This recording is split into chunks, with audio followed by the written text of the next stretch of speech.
이번 시간에는 비상조명등 설비에 대해서 설명드리도록 하겠습니다.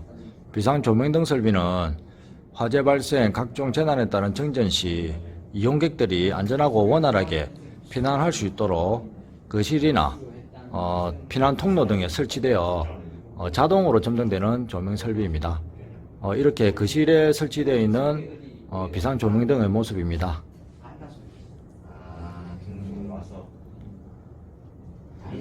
그다음 거실에서 지상으로 연결된 피난 통로상에 설치된 그 비상조명등을 한번 보여드리겠습니다. 예, 이렇게 백열등 방식으로 설치가 되어 있습니다. 비상조명등의 종류는 그 예비전원이 내장되어 있는 우리 일명 두꺼비 방식이라고 하죠. 감시제어반실 등에 설치가 되는 방식인데 그 나중에 기회가 되면 그 방식을 한번 촬영을 해서 보여드리도록 하겠습니다. 지금 이 영상에 나오는 이 비상조명등은 우리 자가발전 설비나 축전지 설비, 전기저장 장치에 의해서 점등이 되는 그런 비상조명등 방식입니다. 비상전원실 그 설치 기준은 우리 다른 설비 비상전원 설치 기준과 동일하다고 보시면 됩니다. 비상조명등 비상전원은 20분 이상 유효하게 사용되는 용량이어야 되고 지하층을 제외한 층수가 11층 이상이거나 지하층 무창층으로서 지하 역사라든지 지하 상가는 60분으로 용량을 확보해야 됩니다. 비상전원실 설치 기준에 대해서 알아보도록 하겠습니다. 지금 현재 요 영상에 보이는 게 자가발전 설비입니다. 그 비상발전기라고 하죠. 요 비상전원은 스프링클러 설비의 경우에는 그 규모에 상관없이 그 비상전원을 반드시 확보를 하셔야 되고요. 옥내 소화전의 경우는 그 규모에 따라서 설치가 되는 대상이 있고 설치하지 않아도 되는 대상이 있습니다. 그 규정에는 7층 이상이고 2000제곱미터가 넘어가는 대상, 그리고 지하층의 바닥 면적의 합계가 3000제곱미터가 넘어가는 대상물인 경우 그 비상전원을 확보하라고 되어 있습니다. 근데 예외 조항이 있죠. 비상전원을 확보하지 않아도 되는 그 예외 조항을 보면 이 이상의 변전소에서 전력을 동시에 공급받을 수 있거나 그 하나의 변전소로부터 그 전력의 공급이 중단될 때 자동으로 다른 변전소로부터 전원을 공급받을 수 있도록 상용 전원을 설치한 경우에는 그 비상전원을 설치하지 않아도 됩니다. 비상전원의 종류는 우리가 크게 자가발전 설비, 그러니까 이런 지금 영상으로 보이는 비상발전기, 그 다음에 축전지 설비 또는 전기저장 장치로 구분합니다. 요 비상전원실의 설치 기준은 몇 가지가 우리 하자는 기준에 옥내 소화전, 스프링클러 설비, 기타 다른 설비에도 규정을 하고 있습니다만 거의 설치 기준이 유사합니다. 먼저 이 비상전원실은 당연히 점검에 편리한 장소에 설치가 돼야 될 거고요. 그 다음에 화재라든지 또 비가 많은 장소, 그러니까 침수의 우려가 있는 장소에는 설치를 지양을 하셔야 됩니다. 그 다음에 이제 각 설비는 우리 옥내소화 스프링클러를 20분 이상 작동될 수 있도록 해야 되고요.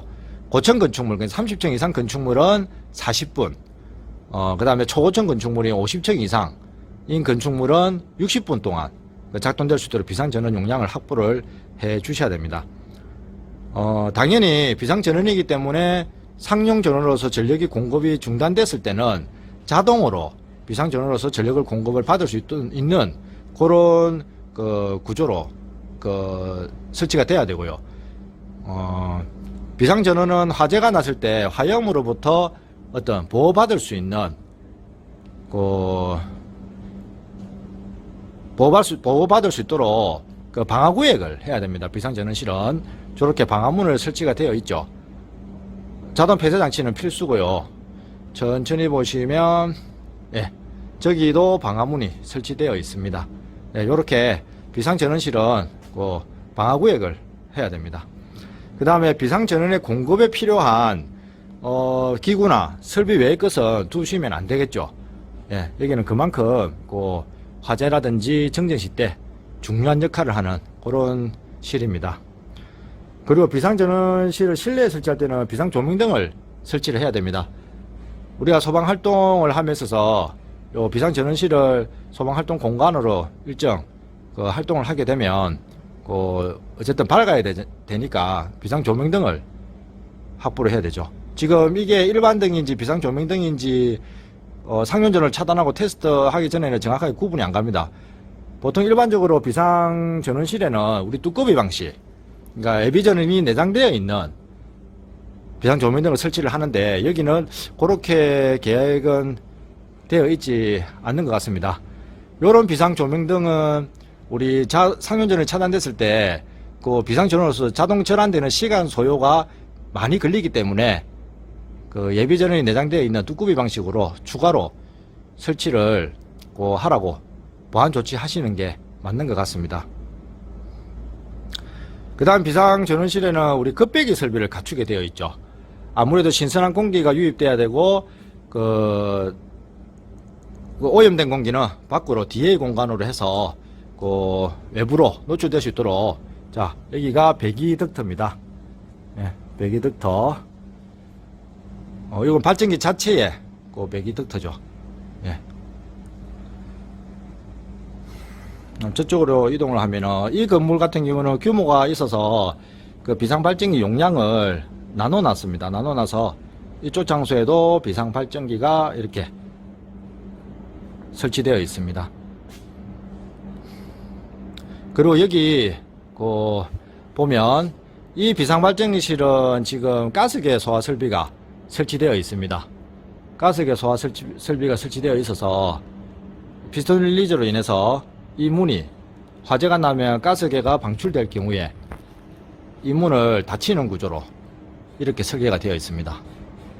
이런 거 규모가 조금 있는 그 건물 외에는 보기가 힘든 그런 설비를 갖추고 있는 겁니다. 지금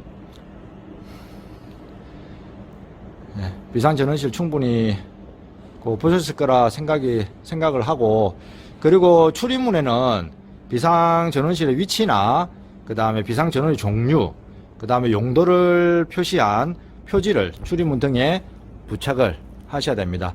비상전원은 사실 이런 비상발전기는 저희 소방공무원들이 이 자체를 점검하기보다 위탁하는 전기업체가 월 2회 정도 방문해서 점검을 하고 있습니다.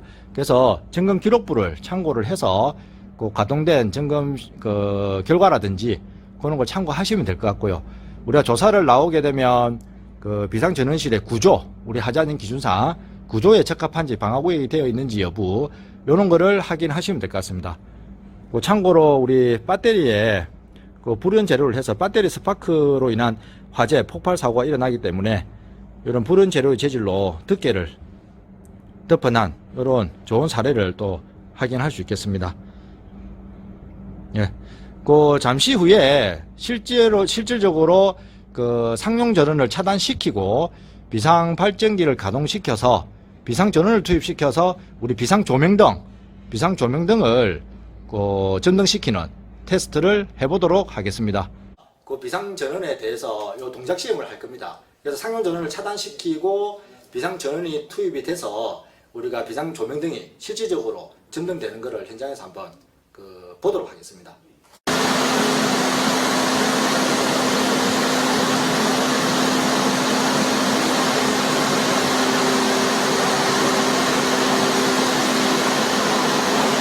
비상전원이 지금 들어오는 거 확인을 잘 했습니다. 그러니까 참고하시면 될 것 같습니다.